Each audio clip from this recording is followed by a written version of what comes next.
Hello everyone, welcome to my channel code story with MIK. तो आज अपने LeetCode easy की playlist का वीडियो नंबर 80 करने जा रहे हैं and there has been a slight delay in the upload because of this.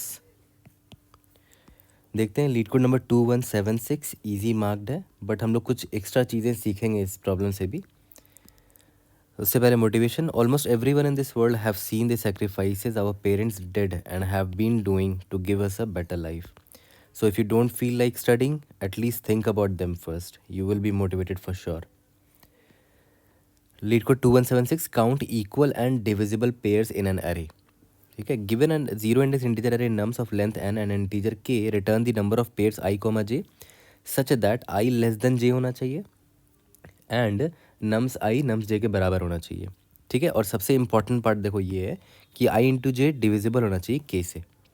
Okay, जैसे यहाँ पर देखो इस एग्जांपल में ध्यान दो, ऐसे चार मिल चुके हैं आपको पेयर्स. देखो नम 0 और नम 6 को ध्यान से देखो, दोनों इक्वल है. ठीक है, और उनका जो इंडेक्स है, एक का इंडेक्स 0 है, एक का इंडेक्स 6 है, दोनों का प्रोडक्ट 0 है and 0 which is divisible by 2. ठीक है, सिमिलरली नम्स 2 और नम्स 3 को देखो, दोनों का इंडेक्स का प्रोडक्ट 6 है which is divisible by 2 and so on. तो इसीलिए हमारे पास ऐसे चार पेयर्स मुझे हमें मिल गए, तो हमारा आंसर 4 होगा यहाँ पर. ठीक है, तो थॉट प्रोसेस में सबसे पहले तो ब्रूट फोर्स देखेंगे. तो ब्रूट फोर्स तो बहुत सिंपल है. हमें करना क्या है, आई पॉइंटर यहाँ फिक्स किया. ठीक है, और हमें एक ऐसा जे को हम वहाँ भेजेंगे जहाँ जहाँ जे को आगे भेजेंगे, क्योंकि याद करो आई लेस देन जे होना चाहिए ना. तो जे हमेशा आई के बाद स्टार्ट होगा, और देखेंगे कहाँ पर nums of i is equal to nums of j है. तो यहाँ पर तो नहीं है. जे जब यहाँ पहुँचेगा तो इसको दिखेगा कि हाँ यहाँ पर nums of i is equal to nums of j है. लेकिन यहाँ पर एक और चीज़ चेक करना पड़ेगा कि आई और जे का जो प्रोडक्ट है that must be divisible by के. ठीक है, अगर ऐसा है तब हम काउंट में प्लस प्लस कर लेंगे कि मुझे एक ऐसा पेयर मिल चुका है.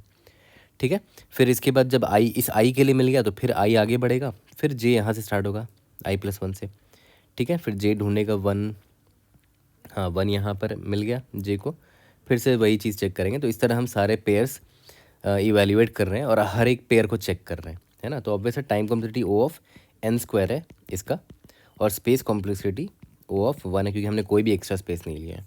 ठीक है, तो बहुत ही नाइव सोल्यूशन है ये, और कंस्ट्रेंट हमारा छोटा है तो इसीलिए एक्सेप्ट हो जाएगा डेफिनेटली. बट अगर ये प्रॉब्लम इंटरव्यू में आ गया ना, तो definitely the interviewer would not want ये O ऑफ n² सोल्यूशन, क्योंकि ये तो फिर 2 मिनट में सॉल्व हो जाएगा, है ना.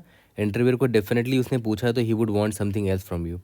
तो देखते हैं कि फर्दर कैसे इसको इम्प्रूव किया जा सकता है. ये O ऑफ n² है, इसको क्या हम इसको इम्प्रूव कर सकते हैं वो देखते हैं. तो देखो ध्यान देना क्या इम्प्रूवमेंट किया जा सकता है इसमें. सबसे पहले तो देखते हैं कि हमारे प्रॉब्लम में पूछा क्या गया है कि भाई ऐसा पेयर जिसमें नम्सा इज इक्वल टू नम्स जे हो.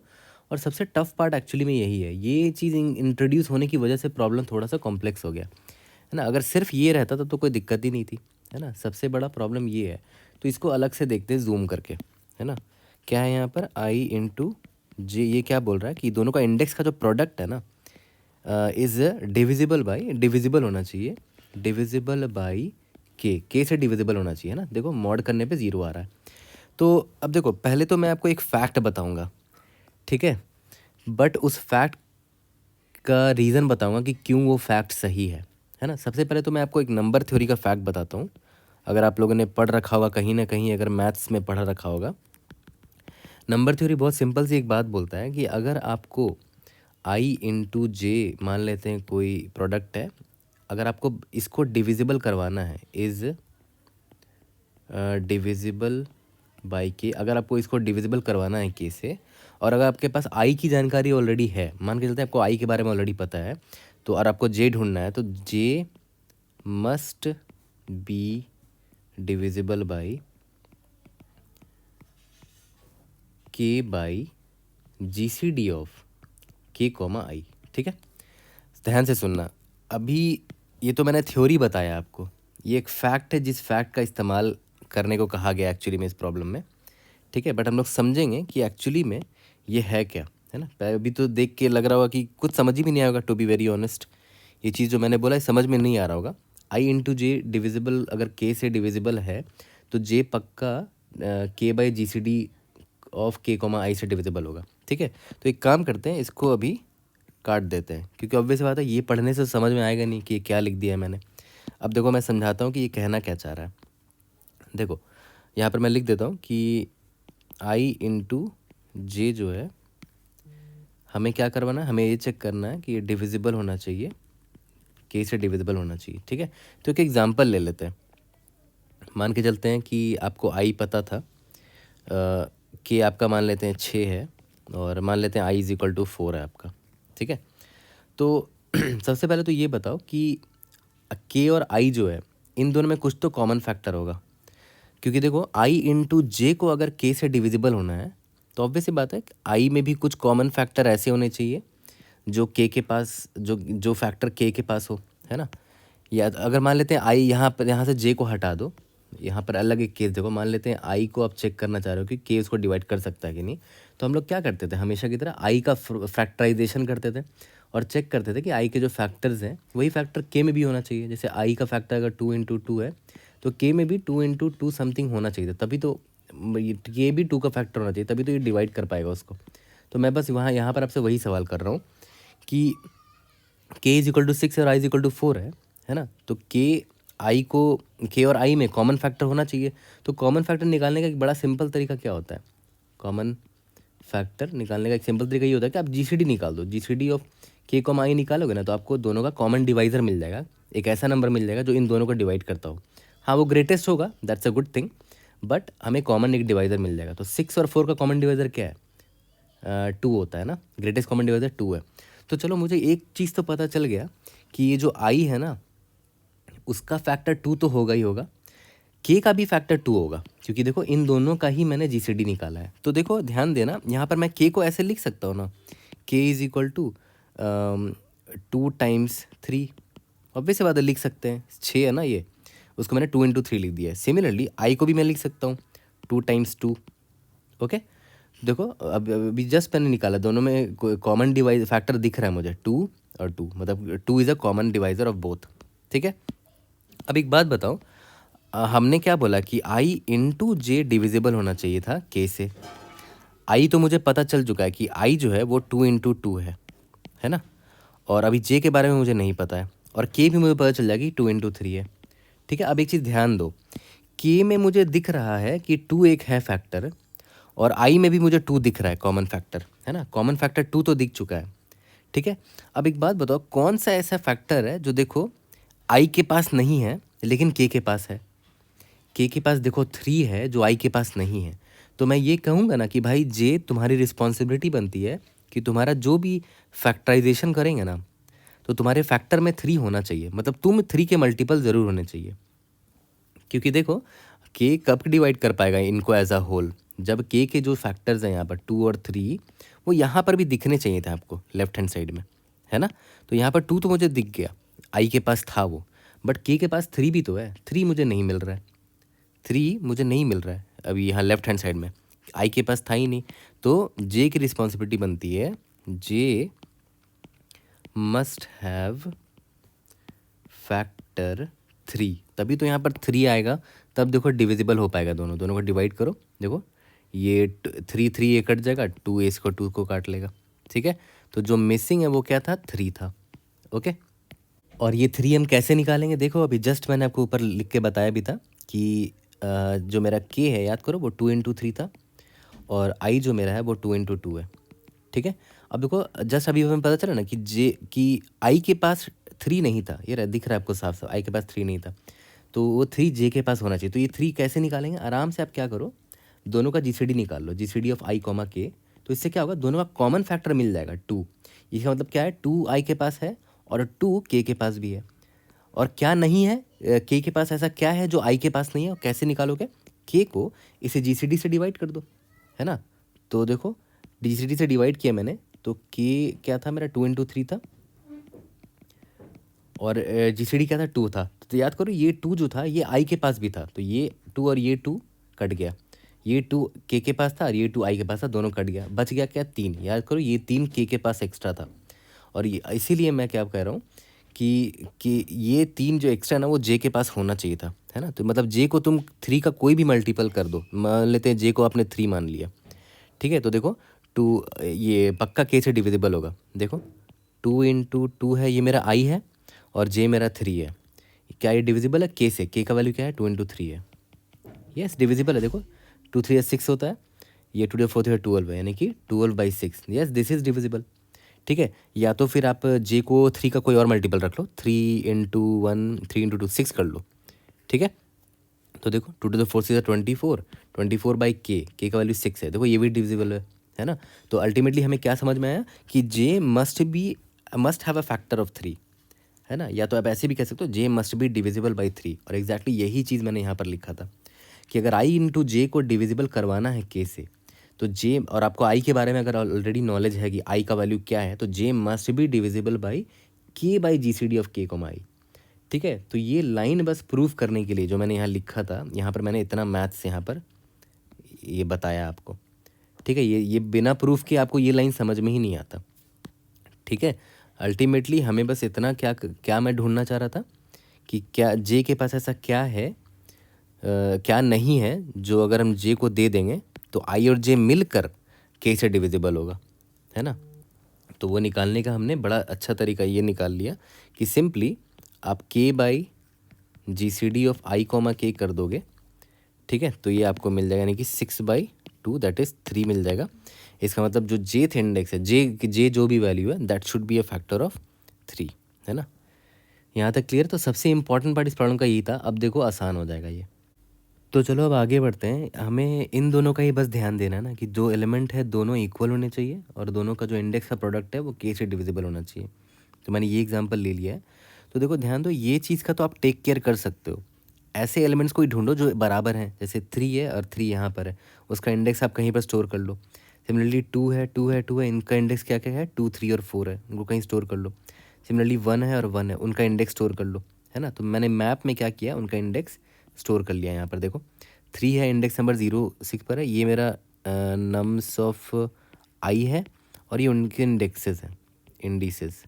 ठीक है, मतलब यहाँ बोल देता हूँ ये नंबर्स हैं और ये उनके इंडिसेस हैं कि वो किन किन इंडेक्स में प्रेजेंट है। ठीक है, यहाँ तक क्लियर है। ओके, अब देखो इसके बाद एक एक करके हम लोग पकड़ेंगे। जैसे मान लेते हैं इसको पकड़ेंगे और देखेंगे कि ये इंडेक्स 0 और इंडेक्स 6 जो दे रखा है हमें, कितना ऐसा पेयर बन सकता है सच दैट उनका इंडेक्स का प्रोडक्ट जो है वो के से डिविजिबल हो। सिमिलरली यहाँ पर आएंगे, यहाँ पर भी इंडेक्स को पकड़ेंगे और देख लेंगे कितने ऐसे पेयर बन सकते हैं जिनका प्रोडक्ट के से डिविजिबल हो। सिमिलरली यहाँ पर आएंगे एंड सो ऑन। तो मैं इसको पकड़ के दिखाता हूँ, है ना। ये वाला 2 का 2 3 4 है। तो मैंने क्या किया, मैंने इंडेक्स पकड़ लिया, इंडिसेस ऑफ 2। टू कौन कौन से इंडेक्स में प्रेजेंट है, इंडेक्स नंबर 2 पर प्रेजेंट है, इंडेक्स नंबर 3 पर प्रेजेंट है, इंडेक्स नंबर 4 पर प्रेजेंट है। ये सारे इंडिसेस है जहाँ पर 2 प्रेजेंट है। ओके, तो अब देखो ध्यान देना, ये सबसे पहले तो हम लोग क्या निकालते थे, सबसे पहले जीसीडी निकालेंगे, है ना। जीसीडी ऑफ किसका किसका निकाले थे, याद करो। जीसीडी ऑफ जीसीडी ऑफ जो भी इंडेक्स है, मान लेते हैं अभी आपका इंडेक्स ये है, आप पहले इसको देख रहे हो। ठीक है, जीसीडी ऑफ आई कॉमा के, जो भी आपका के दे रखा के, यानी कि जीसीडी ऑफ आई मेरा 2 है ना, और के मेरा क्या है 2 है, तो दोनों का जीसीडी क्या आएगा 2 आएगा, ऑब्वियस सी बात है। ठीक है, इसके बाद हम लोग जे निकालते थे कि जे में क्या किसका मल्टीपल होना चाहिए, जे का क्या फैक्टर होना चाहिए एक्चुअली में। ठीक है, तो वो कैसे निकालते थे, के बाई जो भी जीसीडी आया आपका, है ना। तो के आपका क्या है 2 है और जीसीडी आपका 2 आया, तो यहाँ पर 1 आ गया। ठीक है, ओके। तो अब मैं आपसे सवाल करता हूँ कि ये j इज इक्वल टू 1 है, मतलब क्या अपने पास्ट में कोई ऐसा इंडेक्स देखा है जो जिसका जो जो जिसका फैक्टर 1 रहा हो। नहीं देखा अभी तक, तो ये तो पहला इंडेक्स आप देख रहे हो, इसके पास्ट में आपने कुछ देखा ही नहीं है। ठीक है, तो ऑब्वियस सी बात है हमें कहीं पर स्टोर करके रखना पड़ेगा फ्यूचर के लिए, एक मैप ले लेंगे अलग से। ठीक है, और यहाँ पर वो इन्फॉर्मेशन स्टोर करके रखेंगे। जैसे अभी मैं क्या ढूंढना चाह रहा हूँ कि करंट अभी जो वैल्यू 1 आया है, अब मैं ये जानना चाहता हूँ पास्ट में मैंने कोई ऐसा इंडेक्स देखा है जिसका ये फैक्टर 1 रहा हो, है ना। अगर नहीं देखा है तो ऑब्वियस सी बात है अभी मेरे रिजल्ट में 0 ऐड होगा। ठीक है, मतलब मैं यहाँ पर क्या ऐड कर रहा हूँ, मैप एम पी ऑफ जो भी जे का वैल्यू आया है मेरा, उसके वैल्यू अभी 0 क्योंकि अभी कुछ मैंने देखा ही नहीं है। ठीक है, यहाँ तक क्लियर है। ओके, अब देखो ध्यान देना, इसके बाद बहुत इंपॉर्टेंट चीज़ बताने जा रहा हूँ। याद करो मैंने आपको पहले बताया था ना कि जो के मान लेते हैं मल्टीपल है a इंटू बी है और आई का मल्टीपल मान लेते हैं, फैक्टर जो है वो ए इंटू ए है। तो जे में क्या ऐसा आना चाहिए जो कि मिसिंग है आई में देखो ए तो है जो के पास है, बट आई में बी नहीं है ना। तो जे को बी जे में बी होना चाहिए, मतलब j should be multiple of b. ठीक है, तो बट आई और के में क्या कॉमन है देखो ना, वो आपको कैसे पता चल रहा है, ये ए कॉमन है, वो कैसे पता चल रहा है, वो हम डिवाइड करके देख लेंगे। आई का जो भी फैक्टर है और के का जो भी फैक्टर, उसको डिवाइड करके देख लेंगे, उससे पता चल जाएगा। तो सबसे पहले हम क्या करेंगे ना, स्टार्टिंग में ही के सारे डिवाइजर्स निकाल के रख लेंगे, मतलब फैक्टर्स निकाल के रख लेंगे। तो के का वैल्यू हमारा 2 था ना, तो इसका फैक्टर क्या है, 1 है और 2 है, तो ये पहले निकाल के रख लेंगे। ठीक है, और करेंटली आपको पता है कि आपका आई का वैल्यू क्या है ना। आपका आई का वैल्यू देखो अभी 2 है ना। ठीक है, तो मैं क्या करूँगा, आई का वैल्यू अभी 2 है ना, और के का जो डिवाइजर्स जो है वो कौन कौन था, 1,2 है। ठीक है, तो इससे मुझे ये पता चल जाएगा कि आई और के में क्या क्या कॉमन फैक्टर है, और उससे ये भी पता चल जाएगा कि जे को और एक्स्ट्रा क्या चाहिए होगा। ठीक है, तो मैं यहाँ पर आराम से चेक कर सकता हूँ कि मान लेते हैं सबसे पहला फैक्टर ये है ना के का, तो मैं चेक कर लूँगा कि क्या आई परसेंटाइल ये 1 इज इक्वल टू 0 है। ठीक है, अगर हाँ ऑब्वियस सी बात है, देखो आई की वैल्यू 2 है, 2 परसेंटाइल 1 इज इक्वल टू 0, इसका मतलब येस ये 1 जो फैक्टर है ये आई में भी है और के में भी है, तो इसको मैं स्टोर कर लेता हूँ यहाँ पर 1, इसका काउंट 1 स्टोर कर लेता हूँ। ठीक है, सिमिलरली अब नेक्स्ट फैक्टर मेरा क्या है, 2 है। क्या i percentile 2 is equal to 0 है, yes 2 percentile is equal to 0 होता है, तो येस 2 जो है वो आई में भी है और के में भी है, तो 2 का काउंट मैंने यहाँ पर 1 स्टोर कर लिया। ओके, यहाँ तक क्लियर है। अब देखो ये मुझे फैक्टर मिलता चला जा रहा है, तो फैक्टर मैंने स्टोर कर लिया कि ये फैक्टर्स मैंने अभी पास्ट में देख रखे हैं अभी तक। ठीक है, और यही फैक्टर मुझे आगे यूज़ में आएगा। अब देखो देखना, थोड़ा सा भी आगे बढ़ूंगा ना, आपको सब चीज़ें क्लियर हो जाएंगी। देखो ध्यान से, यहाँ से ध्यान देना। अभी आई मेरा जब आगे बढ़ा तो देखो अब आप सेकंड इंडेक्स को देखने जा रहे हो। अभी तक आपने सिर्फ एक ही इंडेक्स देखा था, अब आप सेकंड इंडेक्स को देखने जा रहे हो। इंडेक्स मेरा क्या है, 3 है। 3 और 2 का ग्रेटेस्ट कॉमन डिवाइजर क्या होता है, 1 होता है। ठीक है, अब देखो जे निकाल रहा हूँ मैं, के बाई जे सी डी, यानी कि 2 बाई जी सी डी 1 निकला अभी, तो 2 बाई 1 कितना होता है, 2 होता है। ओके, अब मैं आपसे फिर से वही सवाल करूँगा कि क्या पास्ट में मैंने ऐसा कोई इंडेक्स देखा है जो 2 का, जिसका 2 फैक्टर रहा हो।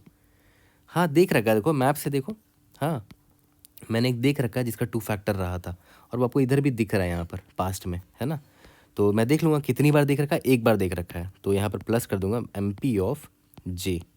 ठीक है, तो जे का वैल्यू J2 है, जे का वैल्यू 1 आ गया, 1 आ गया। ठीक है, इसका मतलब क्या हो पता है कि एक पेयर आपको मिल गया है जहाँ पर आई इंटू जे जो है डिविजिबल है के से। अब देखो ध्यान दो, आई मेरा क्या था अभी, 3 था, और जे मेरा अभी 2 था, दोनों का मल्टीप्लिकेशन करो, 3 इंटू 2, ऑब्वियस सी बात है ये डिविजिबल है आपके के से, है ना। अब समझ में आया आपको। ठीक है, चलो ये तो समझ में आ गया। अभी थोड़ा और आगे बढ़ेंगे तो और अच्छे से क्लियर हो जाएगा। तो ये तो हो गया, मेरे रिजल्ट में 1 काउंट हो चुका है। अब फिर से वही करेंगे, देखो अभी नया फैक्टर आई मेरा 3 आया है। ठीक है, आई मेरा 3 है, और के का क्या क्या डिवाइजर्स था, के का क्या क्या डिवाइजर्स था, 1,2 था। फिर से हम वही करेंगे, स्टोर कर लेंगे कि क्या क्या कॉमन फैक्टर्स थे। 3 इफ़ 3 यानी कि आई परसेंटाइल ये सारे डिवाइजर्स हैं 1, पहले इसको पकड़ा, क्या इज इक्वल टू 0 है, yes 2 percentile 3 percentile 1 is equal to 0 है। ठीक है, तो मतलब ये जो 1 है ये भी कॉमन फैक्टर है, तो 1 का काउंट देखो यहाँ पर मैंने +1 कर दिया इधर। ठीक है, यहाँ तक क्लियर है। और उसके बाद फिर नेक्स्ट इस 2 को देखेंगे। ठीक है, क्या 3 परसेंटाइल 2 इज इक्वल टू 0 है, नहीं है, तो हम कुछ नहीं ऐड करेंगे। ठीक है, ओके, चलो यहाँ तक तो समझ में आ गया। अब देखो ध्यान देना, अब मैं आगे बढ़ूँगा, यहाँ आई मेरा आगे बढ़ा, यहाँ पर 4 पर आ गया। इन जी सी डी ऑफ 4,2 कितना होता है, ग्रेटेस्ट कॉमन डिवाइजर दोनों का 2 होगा। जे क्या निकलेगा, 2 बाई जी सी डी, यानी कि 2/2, दैट इज़ 1 निकला। ठीक है, अब मैं ये पूछूंगा कि क्या पास्ट में मैंने ऐसा कोई देखा है इंडेक्स जिसका फैक्टर 1 रहा हो। ठीक है, देख रखा है मैंने, हाँ देखो 1 जिसका मल्टीपल 1, जो 1 का मल्टीपल रहा हो, ये रहा, 2 बार देख रखा है ना। तो ऑब्वियस सी बात है मेरे रिजल्ट में m p of j add हो जाएगा। एम पी ऑफ जे क्या है, एम पी ऑफ 1 क्या है, 2 है ना। ठीक है, देखो 3 आ गया। अब देखो सही बात भी है, एकदम सही चीज़ इसने निकाला है। देखो ध्यान दो, अभी करेंटली आप 4 पर खड़े हो, है ना। तो 4 कितने लोगों से पेयर हो सकता है, 4 इस 3 से भी पेयर हो सकता है। क्यों, क्योंकि 3 इंटू 4 जो है ना वो के से डिविजिबल है, के का वैल्यू 2 है। सिमिलरली ये 4 जो है ना इससे भी पेयर हो सकता है, क्योंकि 4 × 2 जो है ना, 2 × 4 जो है ना वो के से डिविजिबल है, ठीक है। तो यानी कि 2 पेयर बन सकते हैं, वो 2 पेयर का काउंट देखो यहाँ मैप से निकाल लिए, इसीलिए मैप में स्टोर करना पड़ेगा हमें यहाँ पर, ठीक है। यहाँ तक क्लियर है। तो देखो सारे इंडेक्स हमने निकाल लिए, इसका मतलब क्या हुआ कि हमें यहाँ से 3 पेयर मिल गए हैं, इधर से 3 पेयर मिले। सिमिलरली इसको भी जब पार्स करोगे तो यहाँ से भी कुछ पेयर्स निकलेंगे, इसको भी जब पार्स करोगे तो यहाँ से भी कुछ पेयर्स निकलेंगे, ठीक है। आई नो इसमें बहुत ज़्यादा मैथ्स है, तो मैं एक्सपेक्ट नहीं करता कि इतने मैथ्स के डेप्थ में इंटरव्यूअर जाना चाहेगा, बट सबसे इम्पॉर्टेंट पार्ट यही था कि आपने ये चीज़ समझा कि नहीं, जो मैंने यहाँ पर सिखाया था आपको ऊपर, ये वाला पार्ट है ना, ये वाला पार्ट आप समझे कि नहीं। मैथमेटिकली वो समझना ज़रूरी था, उसके बाद तो फिगर आउट कर लोगे, है ना। तो आई होप आपको ये समझ में आ गया होगा। अभी जो चीज़ें मैंने आपको बताई उसको देखो स्टेप बाय स्टेप मैं पॉइंट वाइज लिखता हूँ। सबसे पहली चीज़ क्या, we will maintain a map जहाँ पर हम हर एलिमेंट के कॉरस्पॉन्डिंग उसका क्या क्या इंडिसेस है वो स्टोर करके रखेंगे, है ना। दूसरा चीज़ क्या कि के का मैं डिवाइजर्स पहले ही निकाल के रख लूँगा, है ना, डिवाइजर्स निकाल के रख लूँगा कि इससे क्या क्या डिवाइजर्स है, ताकि वो मेरे बाद में काम आएगा।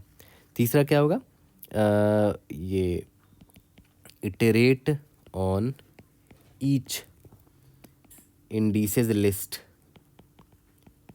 एंड कैलकुलेट पेयर्स, है ना।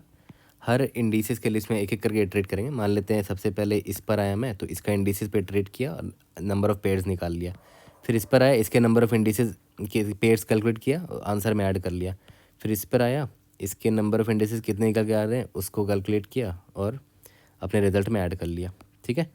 That's it. यही 3 स्टेप का प्रॉब्लम था, बट इसका जो टफ पार्ट था वो मैथ्स था एक्चुअली में, ठीक है। तो अभी जब कोड करेंगे तो यही 3 स्टेप एग्जीक्यूट करेंगे और फिर आपको ईजिली क्लियर हो जाएगा। तो चलो जल्दी से इसका कोड कर लेते हैं। मैंने n is equal to nums dot size ले लिया है और result is equal to 0 define कर दिया। सबसे पहले अनऑर्डर्ड मैप लेंगे एक, जहाँ पर हर एलिमेंट का इंडेक्स स्टोर कर लेंगे, ठीक है। तो इंडिसेस मैप मैंने इसका नाम दे दिया है। तो चलो इसमें इसको पॉपुलेट कर लेते हैं। i is equal to 0, i is less than n, i plus plus, ठीक है। और उसके बाद यहाँ पर पुश कर देते हैं इंडिसेस में नम्स ऑफ i जो है डॉट पुश अंडरस्कोर बैक, ये इस इंडेक्स पर प्रेजेंट है, ठीक है।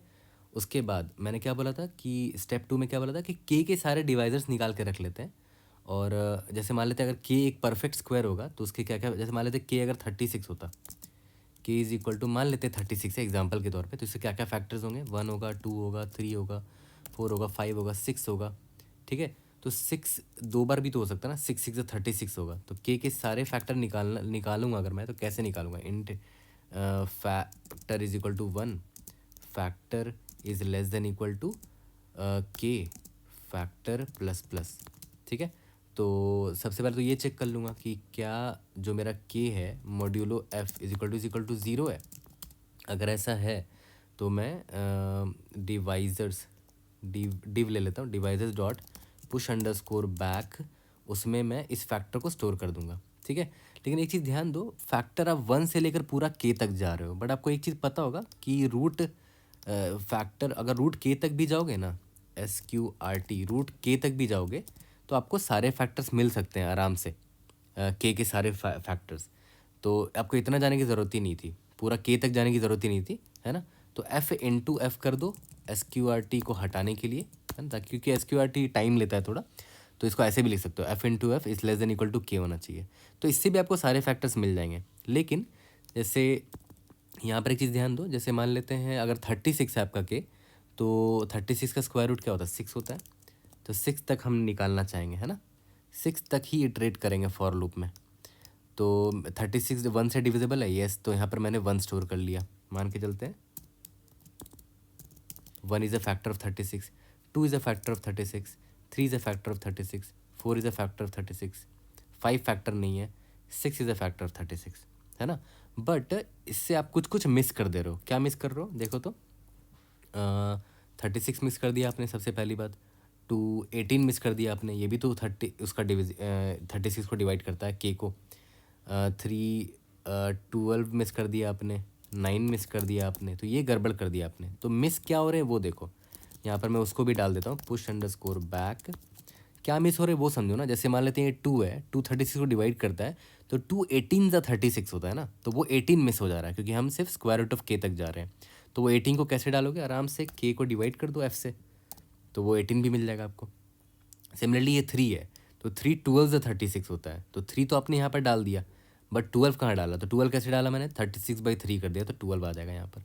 ठीक है, लेकिन एक चीज़ यहाँ ध्यान देना, जब ये 6 आएगा, परफेक्ट स्क्वायर वाला मान लेते हैं केस हुआ, तो यहाँ पर आपने 6 तो डाल दिया, बट दोबारा यहाँ पर 6 आप डालते रहो, 36/6 कितना होता है, 6 होता है, तो ये गड़बड़ हो जाएगी। तो मैं क्या करूँगा ना, अनऑर्डर्ड सेट ले लेता हूँ ताकि डुप्लीकेट से मैं बच सकूँ। Unordered set of int divisors है ना, और डिवाइजर्स में, और ये अनऑर्डर्ड सेट है तो इंसर्ट फंक्शन यूज़ करना पड़ेगा, इंसर्ट इंसर्ट। तो हमने अनऑर्डर्ड सेट यूज़ कर लिया सारे फैक्टर्स को स्टोर करने के लिए, है ना, अपने के सारे डिवाइजर्स यानी कि सारे फैक्टर्स को हमने स्टोर कर लिया यहाँ पर। ओके, तो ये इंपॉर्टेंट स्टेप था, खाली मैथ्स यूज़ हुआ देखा है तो इस प्रॉब्लम में। इसके बाद बस हमारा लास्ट स्टेप बचा है, हर एक इंडिसेस के लिस्ट में जाएंगे, for auto and I T, या तो फिर ऐसे कर सकते हैं, ऑटो एंड जो एलिमेंट है आपका नम, और उसके इंडिसेस क्या क्या हैं, इंडिसेस, ठीक है, किसमें, जो हमारा इंडिसेस मैप था ना स्टार्टिंग में वो, ठीक है। और यहाँ पर नम की ज़रूरत नहीं है, तो यहाँ पर आप ऐसे अंडरस्कोर भी डाल सकते हो ऐसे करके, बट कोई बात नहीं, ले लेते हैं अभी के लिए, ठीक है। आपको इंडिसेस में ही से ही मतलब है ना। तो सबसे पहले मैंने क्या बोला था, इस इंडिसेस पे इटरेट करते हैं, for int I in indices, ठीक है। सबसे पहले क्या निकालते थे, GCD निकाल लो, GCD फंक्शन आप यूज़ कर सकते हो, आई कॉमा के का GCD निकाल लिया, और आपको पता होगा कि GCD इंटरनली ना लॉग ऑफ के लेगा, मतलब ये जो सेकंड पैरामीटर है लॉग ऑफ के टाइम कॉम्प्लेक्सिटी लेगा, तो यहाँ पे मैं लिख देता हूँ कि इसका टाइम कॉम्प्लेक्सिटी लॉग ऑफ के है, ठीक है। और अगर आपको GCD वाला पढ़ना है GCD के बारे में, तो मुझे बता देना, मैं मैथ्स के कंसेप्ट के प्लेलिस्ट में डाल दूंगा इसके बारे में, उसका इंटरनल फंक्शन वर्किंग, ठीक है। इंट फिर जे कैसे निकालते थे याद करो, K/GCD, as simple as that, है ना। और हमारा जो रिज़ल्ट होता था उसमें हम प्लस कर देते थे, एक मैप अलग से ले लेते हैं, यहाँ पर हर इंडिसेस लिस्ट को अलग अलग ट्रीट कर रहे हैं, तो हर इंडिसेस को जब प्रोसेस करेंगे तो हर किसी के लिए अलग अलग मैप ले लेंगे, unordered map int comma int, और इसका नाम क्या देते हैं, फैक्टर्स इसमें स्टोर कर रहे हैं ना, फैक्टर्स मैप नाम दे देते हैं इसका, ठीक है। तो फैक्टर्स मैप में जाऊंगा और देखूंगा कि पास में मैंने कोई देख रखा है ऐसा इंडेक्स जिसका जे फैक्टर रहा हो, है ना। तो ऐसा कोई फैक्टर मिला नहीं मुझे अभी, तो यहाँ ज़ीरो ऐड हो जाएगा अभी के लिए, बट करंट इंडेक्स के लिए भी मैं निकाल दूंगा जितने फैक्टर्स हैं, इंट एफ इन जितने भी डिवाइजर्स थे मेरे के, ठीक है। इफ़ अगर आई जिसको अभी हम प्रोसेस कर रहे हैं, अगर वो परसेंटाइल एफ मेरा ज़ीरो हो जाता है, तो इसका मतलब क्या हुआ, इसको हम फैक्टर्स मैप में सॉरी इस एफ़ को प्लस प्लस कर देंगे, है ना, उसकी फ्रीक्वेंसी बढ़ा देंगे। अब फ्यूचर में ये फैक्टर्स मैप बाकी आगे लोगों के लिए काम आएगा, देखो रिजल्ट निकालने में, फ्यूचर में जो फ्यूचर के इंडेक्स होंगे, ठीक है, यहाँ तक क्लियर है। और लास्ट में जब ये सब कुछ ख़त्म हो जाएगा, रिटर्न जो भी मेरा काउंट है, काउंट नहीं रिजल्ट वेरिएबल था ना, तो रिजल्ट भेज देते हैं, ठीक है। अब टाइम कम्प्लीटी अभी दिखा देता हूँ आपको, देखो यहाँ पर O ऑफ n टाइम लगेगा क्योंकि आपने फॉर लूप चलाया है। यहाँ पर देखो O ऑफ SQRT के लग रहा है, यहाँ पर साफ साफ दिख रहा है आपको, स्क्वायर रूट ऑफ के टाइम्स ये फॉर लूप चलेगा। अब देखो यहाँ पर देखो, इसको पूरा ध्यान दो, ओवरऑल ये फॉर लूप पर ध्यान दो पूरा का पूरा। हम अल्टीमेटली कर क्या रहे हैं, सारे इंडिसेस पर इटरेट मार रहे हैं, सारे इंडिसेस पे देखो, ये मैप से हमने सारे इंडिसेस उठाए और हर इंडिस पे एक बार विजिट कर रहे हैं, तो O ऑफ n तो लगेगा ही लगेगा, क्यों, क्योंकि टोटल n इंडेक्स है, तो n इंडेक्स पे आप हर इंडेक्स पर आप एक बार विजिट ज़रूर कर रहे हो, ठीक है। अब देखो हर इंडेक्स के लिए आप देखो करते क्या हो, एक बार GCD कॉल करते हो, और एक बार ये जो भी आप कर रहे हो यहाँ पर डिवाइजर्स पे इटरेट मार रहे हो, ठीक है। तो हर इंडेक्स के लिए देखो आप क्या कर रहे हो, वो मैं दिखा रहा हूँ। हर इंडेक्स के लिए आप एक बार GCD कॉल कर रहे हो, जिसका टाइम कॉम्प्लेक्सिटी लॉग ऑफ के होता है, ठीक है, प्लस GCD के अलावा आप एक और चीज़ कर रहे हो, के सारे डिवाइजर्स पे आप इटरेट कर रहे हो, है ना। तो यहाँ पर मैं लिख देता हूँ SQRT ऑफ के, टोटल कितने डिवाइजर्स होंगे, SQRT ऑफ के इतना होगा, तो n into square root of k या फिर n into log of k, इतना टाइम कॉम्प्लेक्सिटी हो गया इसका ओवरऑल, ठीक है। एक बार रन करके देखते हैं। हाँ, स्पेस तो आपने लिया ही है, देखो वर्स्ट केस में आपने अनऑर्डर्ड मैप लिया है जिसका साइज़ n हो सकता है वर्स्ट केस में, ठीक है। यहाँ पर क्या अगर, अच्छा ये वेक्टर ऑफ इंट होगा ना, सॉरी। कोई भी डाउट होता है read in the comment section, I try to help you out. Submit करके देखते हैं। See you in the next video. Thank you.